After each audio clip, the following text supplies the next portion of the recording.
In January 2024 alone, over 10 cases of femicide were reported, and not all perpetrators have been brought to account yet. The failure by the government to hold the perpetrators accountable has led to a culture of impunity and impedes deterrence. Femicide violates Kenya's women's fundamental constitutional and human rights to life and the freedom from violence. The government of Kenya, through the State Department of Gender and Affirmative Action, must address the discriminatory norms that underpin such violence and send a clear message that femicide will not be tolerated. Mheshimiwa Spika, kesi zimejaa. Mtoto amelawitiwa, mtoto mdogo, mtoto ameuawa, lakini kwa sababu hata wale majaji wa kutosha pia hatuna, na ndio mimi kama mama county namlilia Chief Justice wetu kule Mombasa, tuongezee majaji. Hizi kesi ziko, babu amelawiti mjukuu wake, ametoka yuko kule anauza barafu, mtoto anakaa na aibu, mtoto wa class 6 wa skuli. Yule mzee yuko nje tu, anacheza ile keram, anafanya mambo yake anamwendea. Yule wa Sharon tunaona kule nje wako tu, hatujapata mtu paka sasa ambaye alimuua, wala kesi jaamuliwa kivovote vile. Yule mama amekufa na mtoto wake.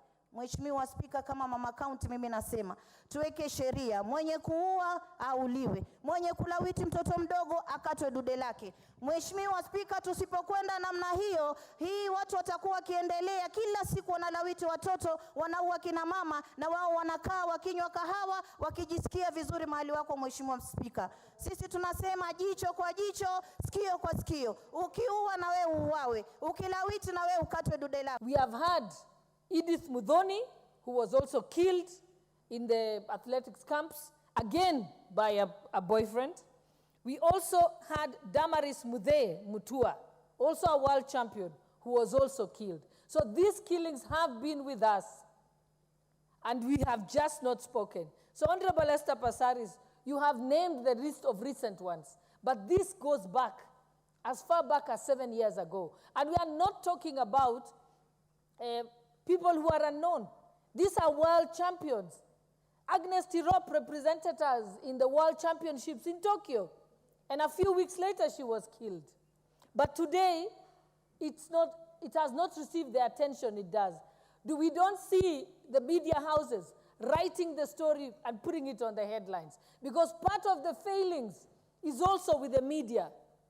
If the media put this on the headlines every single day, it would get the attention it deserves. If the television stations put it on the headline news, it would get the attention it deserves. There has been no real consequences for killing women. There are no consequences for killing women. If we make the consequences sufficient and high enough, and bring it to a much higher attention, to the extent that when someone knows that will not only affect them, but also affect their families, then maybe they will think twice about it. It has been normalized that people can speak negatively about women and get away with it.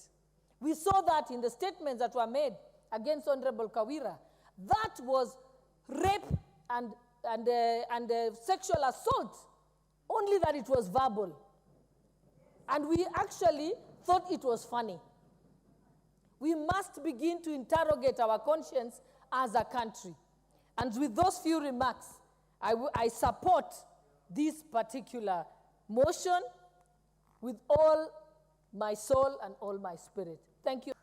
We cannot make killing of women a normal issue.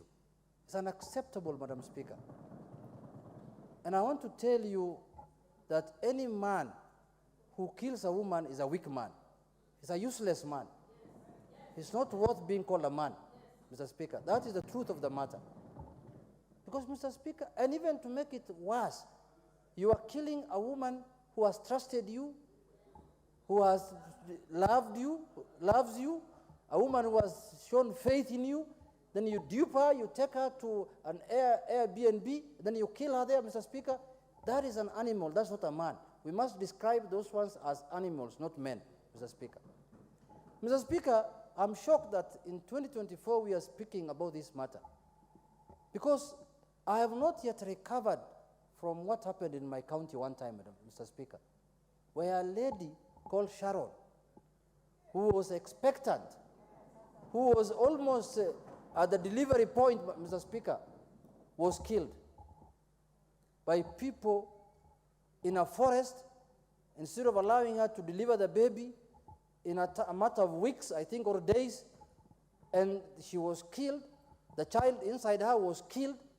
I have never recovered from that shock. And Mr. Speaker, now it is becoming a norm. Mr. Speaker, if this matter is not arrested, and the people who do that kind of heinous act don't face serious consequences, Mr. Speaker, it will be taken as business as usual. Mr. Speaker, there is no life without women in this world. There is no human being who's walking in this world who has not come through a woman, Madam Speaker. We are all here courtesy of women. We are in this world courtesy of women. If there were no women, there is no world, there is no life, Mr. Speaker. And you have the audacity to kill those people, maim them, rape them. Mr. Speaker, unless we come together as leaders and as people and eradicate that matter, Mr. Speaker, I don't think we are going to reach far as a country. As much as we have agreed people to walk into our airport, we have not told them to come and mayhem our girls because of what they want to achieve in their witchcrafts or any other things they are thinking. They want bodies, because you cannot just mayhem and cut somebody's head if you are not a witchcraft or a witch going to use it for your witchcraft, Mr. Speaker. So, Mr. Speaker, I beg to support, and I really cry for the women of this country, and more importantly,